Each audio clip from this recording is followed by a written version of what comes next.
Hey guys, in this video I'll tell you step-by-step process to apply permanent residency of Australia. I'll tell you the details about it, which all documents are required, recent rule changes and details about PR grant as well. So if you're interested, stay tuned. Hello guys, this is Shitanshu from Dream Abroad. If you want to immigrate to Canada or Australia without paying hefty fee to the consultants, please visit my channel. I've got many videos. Also, I do post videos every week, so if you haven't subscribed to the channel yet, please subscribe.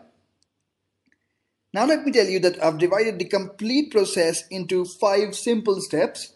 So let me list out all those steps for you and then I'll discuss all those steps in detail. So the first step would be checking eligibility, if you're eligible or not. The second step is English test. The third step is skill assessment. The fourth step is expression of interest, and the last step is submitting your application. After that, you'll be given PR grant and we will talk in detail about it as well. Okay, now let's discuss all of these in detail. So number one, step one is eligibility check. So checking your eligibility is the first and foremost thing which you should do, and you can do it online. There are 2 steps in it, and the first step would be occupation check. So you have to check if your occupation is listed out in the in-demand occupation list or not.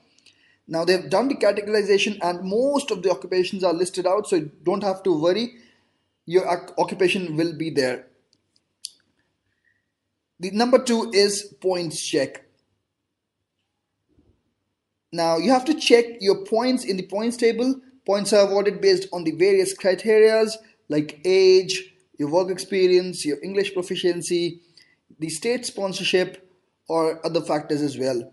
So you have to calculate your points and you have to check your occupation in the in-demand occupation list, whether it is there or not. So now let me tell you that the minimum points for eligibility is now 65 points. So when you count your points, you have to calculate it accordingly, and you have to check if you reach the 65 mark criteria or not, 65 points criteria or not.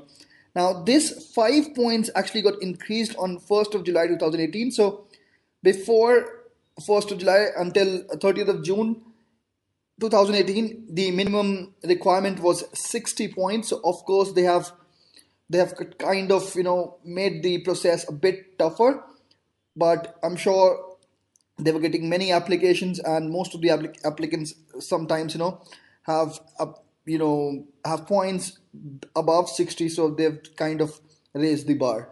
Okay, now this was the first step. Now let's talk about the second step, English test.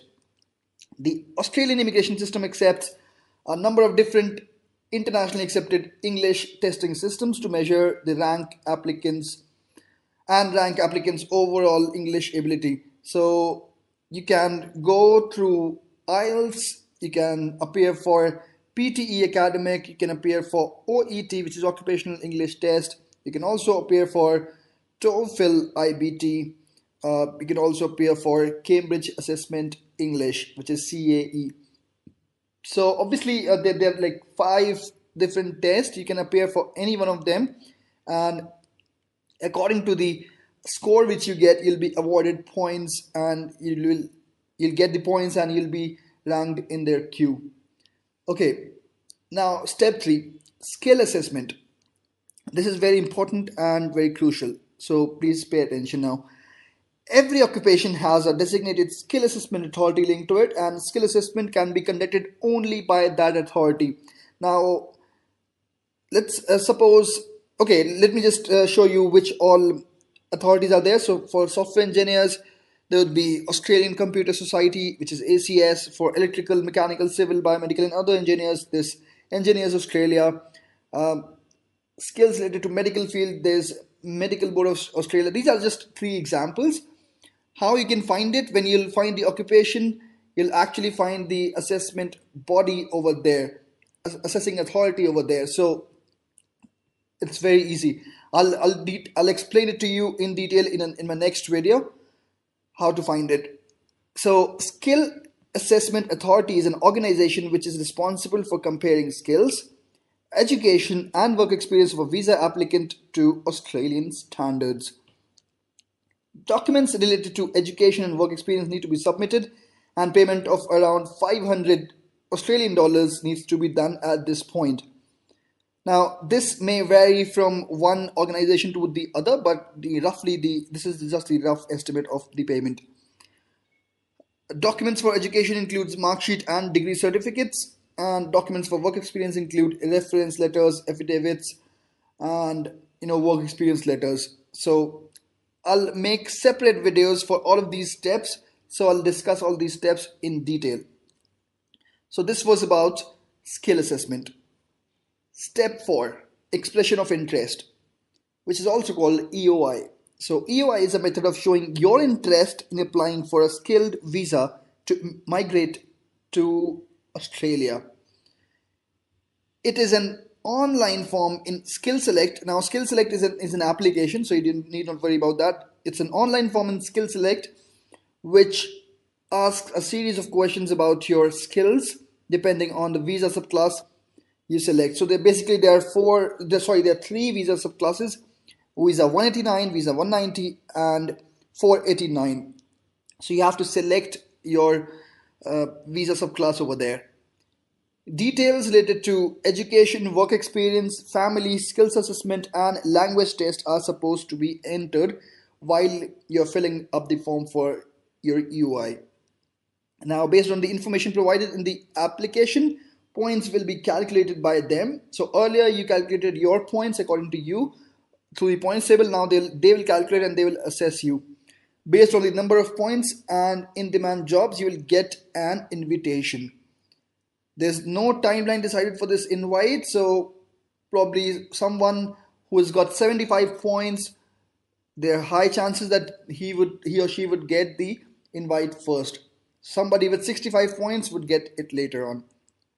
Any change in detail can be updated in your EOI, and there's no payment required at this particular step. So this is free of cost. You can create your EOI, but you can only create it after you are done with your skill assessment and your English test, because both of these details actually needs to go in there. You cannot provide wrong information over there, or your application obviously will be rejected. So after your English test and skill assessment, you can go for your EOI. Okay, step 5, submitting your application. After getting the invite, you have been given 2 months time to submit the application, the documents, and do the payment.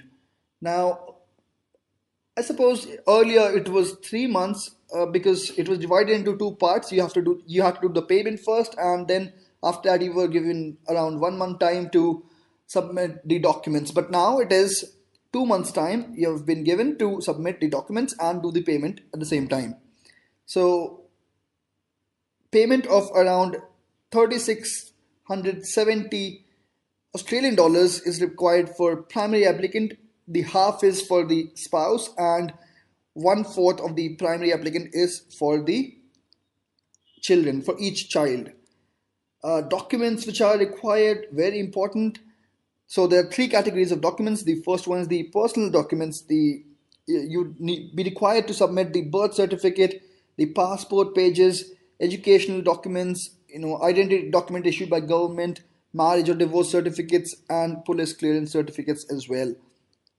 Immigration documents, you need to submit your English test result and skill assessment result.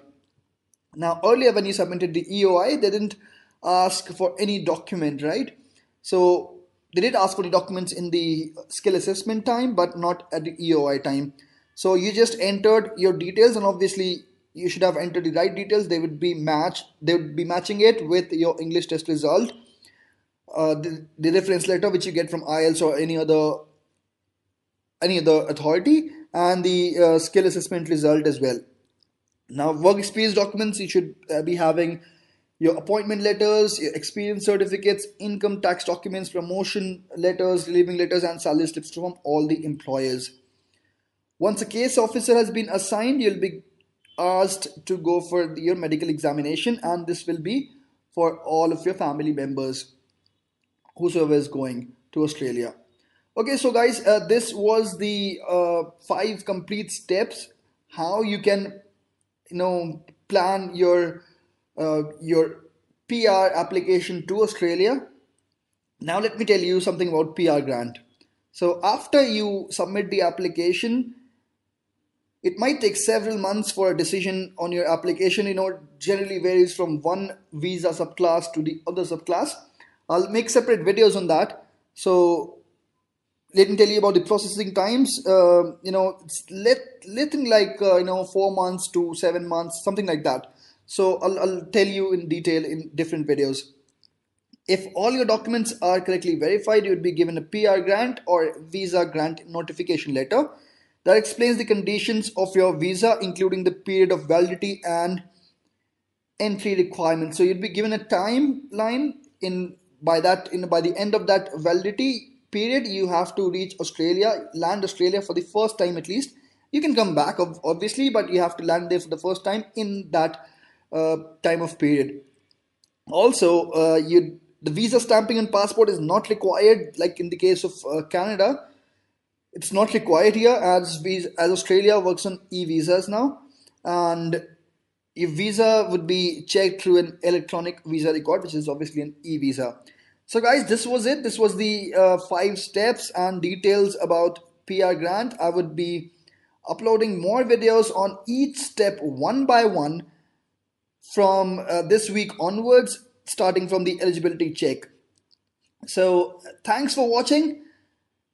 Please like and share this video with your friends who actually need to know the process, and also subscribe to the channel if you haven't subscribed it yet. Thank you so much.